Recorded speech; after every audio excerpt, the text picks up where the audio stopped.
Bless you. जी पंडित जी, जहां तक बात है, आपने कहा कि राज ठाकरे जो है ये उद्धव ठाकरे को सपोर्ट करेगा, लेकिन जिस दिन बाला साहब ठाकरे जी का अंतिम संस्कार का दिन था, उस दिन कुछ ऐसी चीजें हुई है मातोश्री में, मातोश्री के बाहर।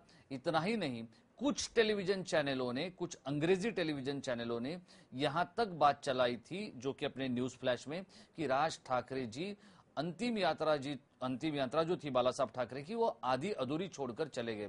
कुछ समय के बाद वो फिर से शुरू हो गई। राज ठाकरे वहां पर पहुंचे जहां पर शिवाजी पार्क में बाला साहब ठाकरे पर अंतिम संस्कार हो रहे थे।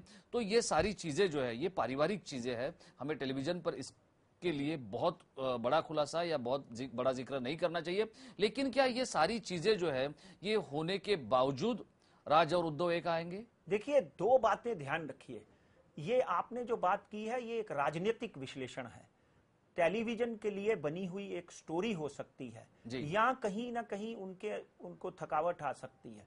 मगर यहां तक कुंडली की बात करते हैं, जब हम कंपैटिबिलिटी चार्ट बनाते हैं राज और उद्धव का, डेफिनेटली वॉलेटिलिटी है दोनों की कंपैटिबिलिटी में। अगर वो दोनों अलग अलग दो रास्तों पर चलेंगे तब भी एक दूसरे को सपोर्ट करते हुए कुंडलियों में दिखाई देते हैं।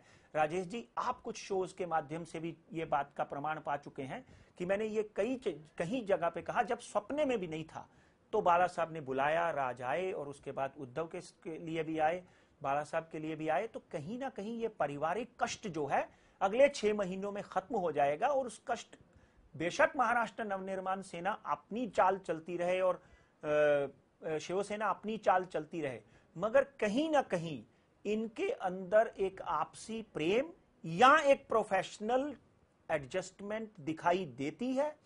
शिवसेना की कुंडली में बुध की महादशा चली है। बुध जो है वो मिथुन राशि का है, इसको कोई झुठला नहीं सकता। जानने वाले लोग जो हैं, बुध की महादशा शिवसेना की चल रही है। बुध मिथुन राशि का है, जो 1966 को जो बाला साहब ने शिवसेना का गठन किया, बाला साहब की मृत्यु के बाद बाला साहब की आत्मा को शांति मिलेगी और भगवा फड़केगा।